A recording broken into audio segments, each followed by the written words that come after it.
antes de existirem religiões organizadas, antes de existirem impérios, antes mesmo de existir a palavra humanidade como a conhecemos, já existia um olhar cruzado entre espécies, um olhar silencioso, profundo, ancestral.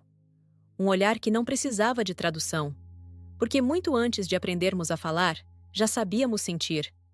E talvez seja por isso que, ao longo de toda a história humana, os animais nunca foram apenas companheiros. Eles foram espelhos, guardiões, testemunhas silenciosas daquilo que somos quando ninguém está olhando. Quando escavamos as ruínas das civilizações antigas, não encontramos apenas templos, armas e moedas. Encontramos rastros de vínculos. No Egito Antigo, gatos eram considerados manifestações vivas do sagrado. Não símbolos abstratos, manifestações vivas. A deusa Bastet, associada à proteção, fertilidade e harmonia, era representada com cabeça de gato, e matar um deles, mesmo acidentalmente, podia ser punido com a morte. Há registros de famílias inteiras em luto profundo pela perda de um animal, com rituais funerários semelhantes aos humanos. Não era superstição, era reconhecimento. Eles sabiam algo que estamos reaprendendo agora. Na Grécia Antiga, os animais ocupavam um lugar igualmente profundo, ainda que expresso de outra forma. Cães acompanhavam deuses, como Ártemis, e eram associados à lealdade, à vigilância e à passagem entre mundos. Mas é em Homero que encontramos uma das cenas mais devastadoras e verdadeiras, já escritas sobre o vínculo entre humanos e animais. Uma cena tão curta que quase passa despercebida, mas tão poderosa que atravessou quase 3.000 anos intacta. Quando Ulisses retorna a Ítaca depois de 20 anos, após guerras, naufrágios, perdas e transformações, ninguém o reconhece. Nem sua esposa, nem seu filho, nem os servos que cresceram com ele. Ulisses volta disfarçado, sujo, envelhecido, despojado de qualquer símbolo de poder.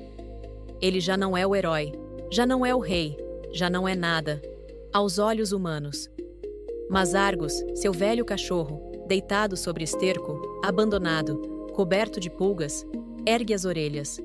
Reconhece o cheiro, reconhece a presença, reconhece a essência.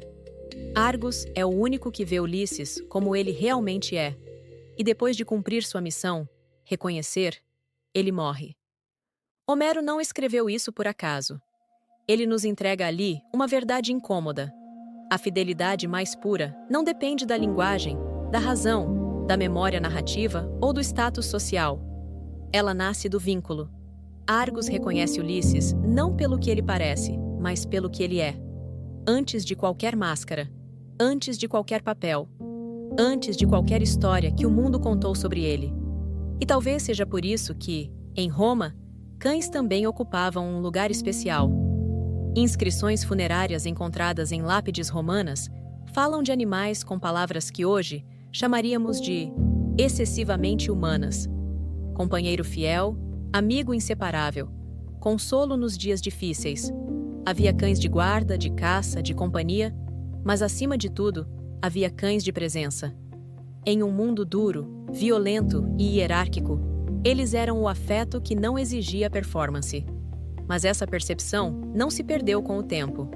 No século XIX, Arthur Schopenhauer, um dos filósofos mais pessimistas e paradoxalmente mais lúcidos da história, afirmava algo profundamente revolucionário para sua época. Os animais possuem a mesma vontade fundamental que os humanos. Para ele, essa vontade não era intelectual, nem racional, mas um impulso essencial de existir, sentir, buscar e sofrer. Por isso, dizia Schopenhauer, tratar os animais com compaixão não era apenas uma questão ética isolada, era um termômetro do caráter humano. Quem é cruel com um animal, dizia ele, dificilmente será verdadeiramente bom com um ser humano. A forma como tratamos os que não podem se defender revela quem somos quando o poder está em nossas mãos. Durante muito tempo, essas ideias foram vistas como sentimentais. Hoje, a neurociência confirma aquilo que a filosofia, a mitologia e a intuição sempre souberam. No Japão, pesquisadores conduziram um estudo que parece simples, mas é profundamente revelador. Eles coletaram amostras de sangue de tutores antes e depois da interação com seus animais de estimação, principalmente cães. Após momentos de contato, troca de olhares e carinho, os níveis de ocitocina aumentaram significativamente. A ocitocina, conhecida como o hormônio do vínculo, é a mesma substância liberada entre mães e bebês, entre parceiros íntimos, entre pessoas que se sentem seguras umas com as outras. O mais fascinante: o aumento não ocorreu apenas nos humanos. Os animais também apresentaram elevação de ocitocina. Era um circuito, um laço bioquímico de mão dupla. Outros estudos mostram que a simples presença de um animal reduz níveis de cortisol, o hormônio do estresse, regula a pressão arterial e melhora a variabilidade cardíaca. Pessoas com animais se recuperam mais rápido de cirurgias, apresentam menor incidência de depressão e têm maior resiliência emocional. Mas talvez o dado mais silenciosamente poderoso seja este: animais não julgam estados internos. Eles respondem à coerência emocional. Um cão não se conecta com a máscara social. Ele se conecta com o campo emocional. Por isso, muitas vezes, eles se aproximam exatamente quando estamos quebrados por dentro. E aqui entramos em algo que não é apenas científico, mas quase espiritual. Animais vivem no agora.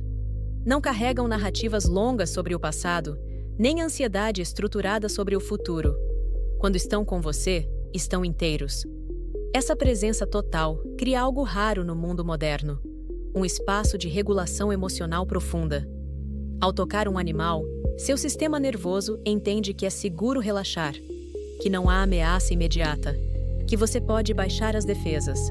Talvez por isso, vídeos com mensagens de tutores para seus animais de estimação sejam tão emocionantes, porque quando alguém fala com um gato ou um cachorro, algo curioso acontece. A voz muda, o tom suaviza, a pressa desaparece.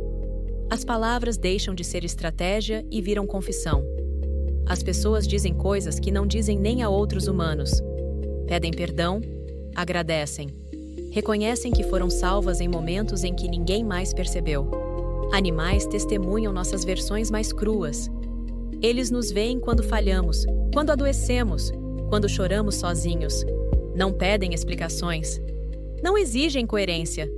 Eles ficam, como Argus ficou, mesmo deitado sobre o esquecimento do mundo. E talvez seja esse o maior ensinamento que eles carregam através dos séculos. Amar não é compreender tudo. Amar é permanecer. Amar é reconhecer a essência, mesmo quando a forma se perde. Em um mundo obcecado por desempenho, aparência e validação, os animais nos lembram de algo fundamental. Você não precisa ser grandioso para ser digno de amor. Você só precisa ser real.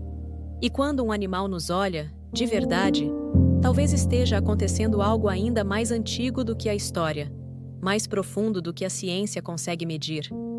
Talvez seja o mesmo pacto silencioso que começou quando um lobo se aproximou do fogo humano pela primeira vez.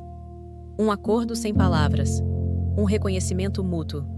Duas consciências diferentes, caminhando juntas, aprendendo, uma com a outra, o que significa existir. Algumas almas não falam, mas entendem tudo.